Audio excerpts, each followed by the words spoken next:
And with that, we welcome you in to the One Giant Podcast midweek update here on a Wednesday, talking, of course, all things Big Blue. And unfortunately, for what feels like now, the only big things in the news cycle for the Giants, just from a impact standpoint, without getting into official training camps and all that kind of good stuff, is we're talking about the fact that another New York Giant player ends up in the news for the wrong reasons. Now, we can talk about whether or not DeAndre Baker and his situation, how much should that have been examined on the front end. Ultimately, it looks like he's going to be cleared of those charges and be able to get back into things with the Giants.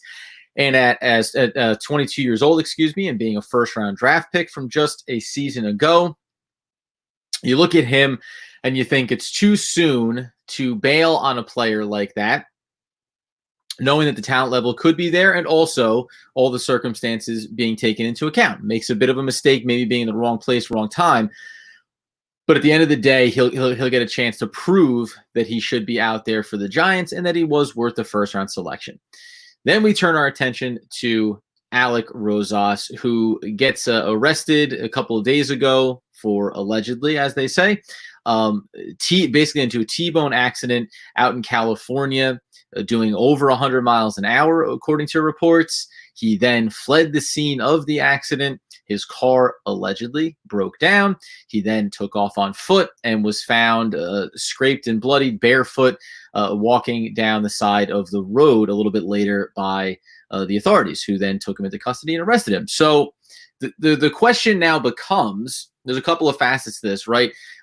When you go back a couple of years and you looked at the New York Giants and you thought, the disruptions, and this isn't even about legitimate off-the-field things in terms of being in trouble with the law, but an Odell Beckham Jr. was kind of the cornerstone of this idea of, boy, just a lot of people, a lot of players in the locker room that are pulling in a lot of different directions, not a sense of a team all trying to go for the same goals, a lot of personal accolades being put ahead of the team accomplishments. You have the transition from the Jerry Reese era at GM, then you bring in Dave Gettleman and you basically say, hey, we need you to help bail us out of this situation that we're in. You can go through all of the ups and downs of his tenure so far, but one of the things was supposed to be about, again, righting the ship, getting in a head coach. Now, long term, over a couple of seasons, he did get us the franchise quarterback. And this isn't really about breaking down the success or failure of Dave Gettleman to this point, but hiring Pat Shurmur to only turn around and fire him so soon into his run certainly feels like that's a misstep. You go out and you get Joe Judge in this process while you had Pat Shurmur as well. You move on from a number of players like the Odell Beckham Jr.'s, eventually Janoris Jenkins, Eli Apple gets sent off. A lot of the draft picks from the previous regime are slowly moved out, with, I think, at this point, one of the couple of holdovers being Sterling Shepard, and then maybe Rosas coming in from that previous regime as well. You go out, you get Joe Judge as the head coach, special teams coordinator from the New England Patriots, and you reset it. And yet, after a very successful draft class in my eyes, where you got a lot of players throughout at different rounds that came from a situation in college where they were captains of the team, where they were special team contributors, and certainly team, the theme that ran through all of these selections. And yet, you had the incident with DeAndre Baker, and we'll see how that ultimately plays out in terms of his career. Now the issues with Rosas. This is a guy who's been very up and down during his tenure for the New York Football Giants to begin with. So that's certainly, kind of phase one here for me, is that Rosas doesn't have a great track record to begin with. Just from an on-the-field standpoint. Going through his career, came in 2017, first season, knocked down 18 of 25 attempts, good for only 72%. So obviously not great. Went ahead, though, in 2018 and really backed this up and said, hey, don't worry about me. I was a rookie. I was learning curve. 33 field goals attempted, 32 made, 97%. And yet, during a bad season last year where there wasn't necessarily a lot of opportunities for him, still only hit on 12 of 17 field goals, good for just 70%. So this is a guy who is a career 82, almost 83% field goal percentage, and yet when you really look at these numbers, it's one incredible season in 2018, sandwiched in between two really just questionable at best stat lines from a young kicker. Now this incident occurs, and you have to really start to look at this and say, we've talked about it before, the value of where you are willing to go. So DeAndre Baker's the example. First round pick, a young kid, talented. 1 year into the league, makes a mistake. Let's reset him. Let's put him back onto the right path, and let's have him play out this year. No incidents, no issues. Great, move forward. However, now with Rosas, you're talking about a guy who's going into his 4th year in his career, who's had one good season out of his first 3, and now you just have this disastrous decision-making off the field. In my eyes, and we talked about this around DeAndre Baker as well, if everything is confirmed, if the Giants get into the the nuts and bolts of this, and it's all confirmed, and this is what he's guilty of, by the way, had allegedly a blood alcohol level of 0.08, and this is at, I think, 8 or 9 in the morning, so that means he was probably, they assumed, up drinking the night before and then into the early wee hours before getting behind the wheel of a car. Everything being equal, I'd be cutting ties with him immediately. As soon as they can confirm the facts and know that everything is as was reported at the time of the incident, I move on from Alec Rosas and I don't look back. Now, there's a couple of angles around this as well. If you're Joe Judge now, second incident, we saw a little bit of this under Pat Shurmur as well.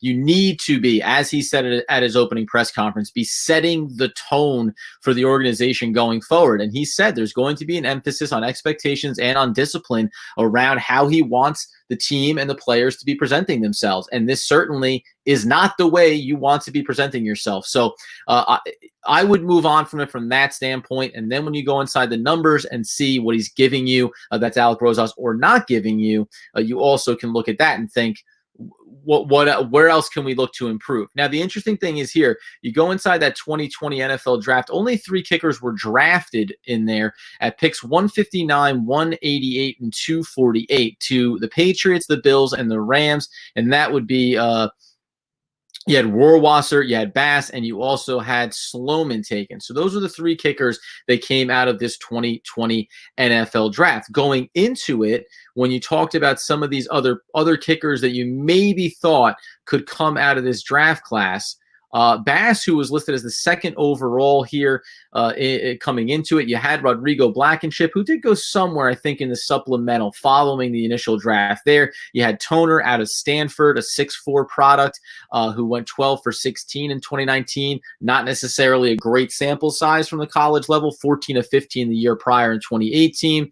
Aguayo out of Florida State. Now, he hit a 53-yarder in 2019, so you like the leg on him, but just 7 of 14, so the percentages are not in his favor as well. You can also look at Kreisman out of Mississippi State, 8 of 10 in 2019. Small sample size again, 12 of 16 the year prior with a long of 47. So, some of the rookie class you understand is do you want to risk going with a young player versus maybe a veteran that could be available for the New York Football Giants out there on the free agency wire. Now, if you're going to go that route, then you're talking about some veteran players, and there's a couple of names that make sense from the Giants standpoint. Gostkowski, New England, ties with Joe Judge, obviously. The issue here really that you run into is that you're talking about guys that are certainly more on the wrong side of 30 than right. Now, with kickers, it's different curve there, but you're talking about Gostkowski at 36, at 33, suck up from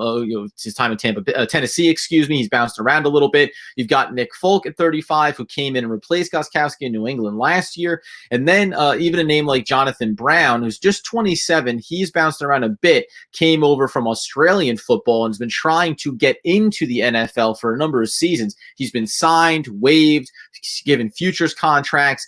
Honestly, out of that group of players, here's the problem that I run into. But you look at a guy like even Gostkowski, because maybe you say you want to go with the proven commodity and the percentages here. The issue that I find with some of these players, though, obviously, is going to be the numbers, right? Because even if you take a look and say, as we'll get his stat lines up here, Let's take a look at Gostkowski's stat lines about where he's been in his career, but also where he's ended up these last handful of seasons, right? So his career field goal percentage, is coming in at 87%.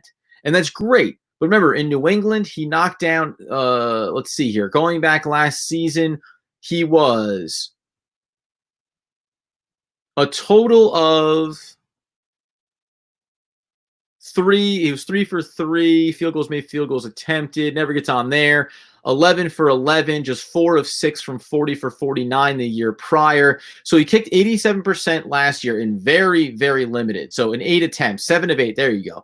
7 of 8 in 2019. The year prior, he hit 27 of 32 with New England in 2018. Before that, he knocked down 92% of his field goal attempts, 84 that year before. So a little bit up and down, but dancing in around this 84 percentile. The fact that he was moved away from due to some injury issues that he was going through last year is concerning. And then the age is also another factor that I think you have to look at and say, what are we really going to be giving ourselves the opportunity for here if we bring this kicker in? And the issue being that if he can't stay healthy or if he just doesn't have the leg or the accuracy anymore, you could be looking at needing to replace him 3-4 weeks in the season, just like New England had to do last year.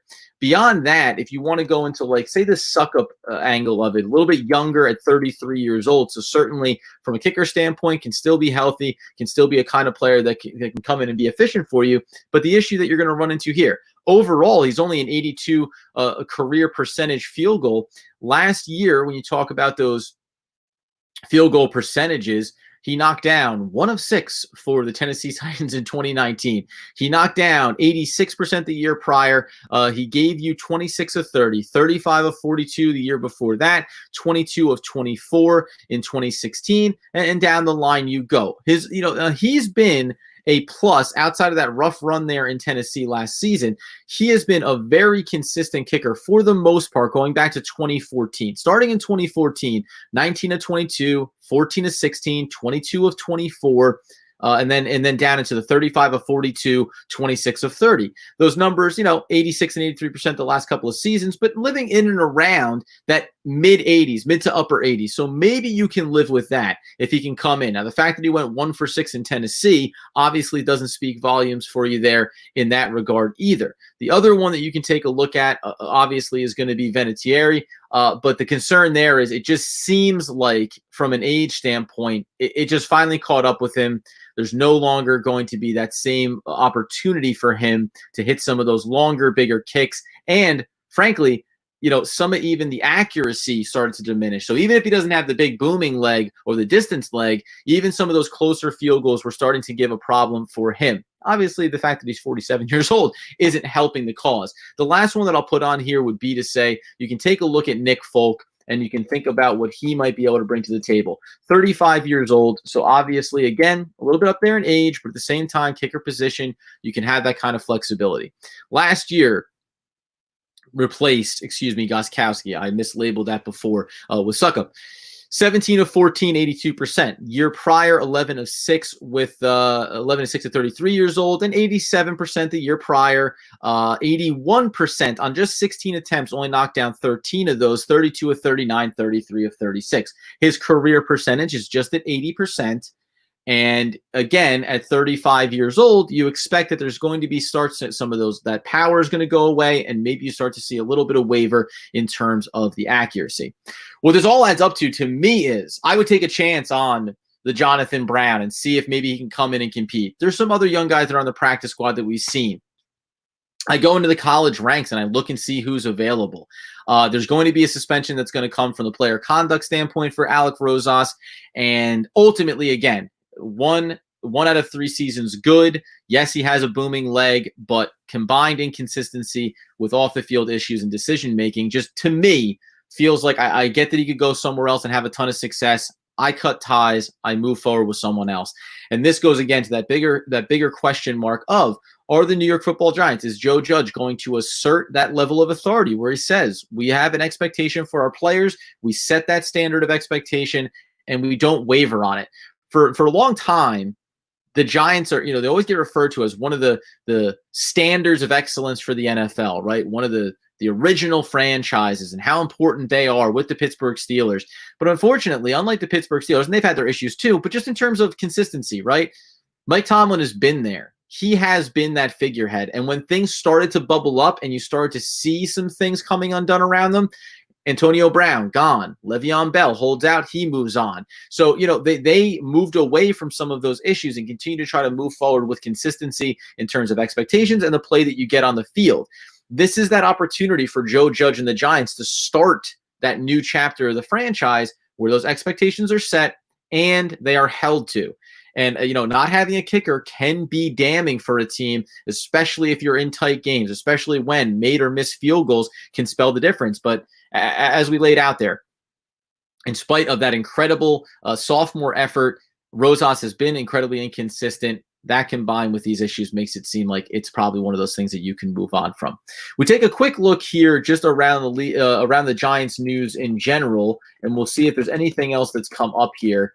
I don't anticipate much else is being covered beyond this. There's some speculation around Logan Ryan and if maybe he has a possibility of landing with the Giants. I think that was obviously more tied to DeAndre Baker's situation. I wouldn't assume that they look to make what would be a relatively expensive free agency splash for them in order to replace DeAndre Baker. Again, still time to see where that goes. That being the case, with nothing else to report as of right now, we're taking a look here once again just to double check. Yeah, everything pretty clean and clear. And this is what we're going to be looking at, is waiting to hear from Joe Judge, waiting to hear from the New York Giants on Rosas and where they're ultimately going to stand. One last thing that we can report on, just to give you the highlight of it, and I know that this has been around. We talk about, excuse me, as I get a little bit knocked there. We talk about what is going on socially in the country as well. The Giants organization has made a statement, and we certainly think about what Joe Judge is looking to carry forward from that standpoint for the Giants as the head coach. So just to give a quote here, Joe Judge, "We want to be a team that's a positive example of how we can all work together and make a difference.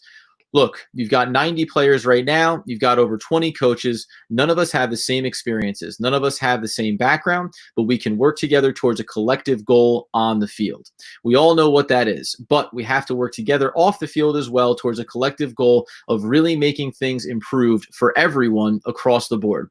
We have a platform that we have to use to be active in our communities and to make a difference." Now, that's a very, you can say, boilerplate kind of statement.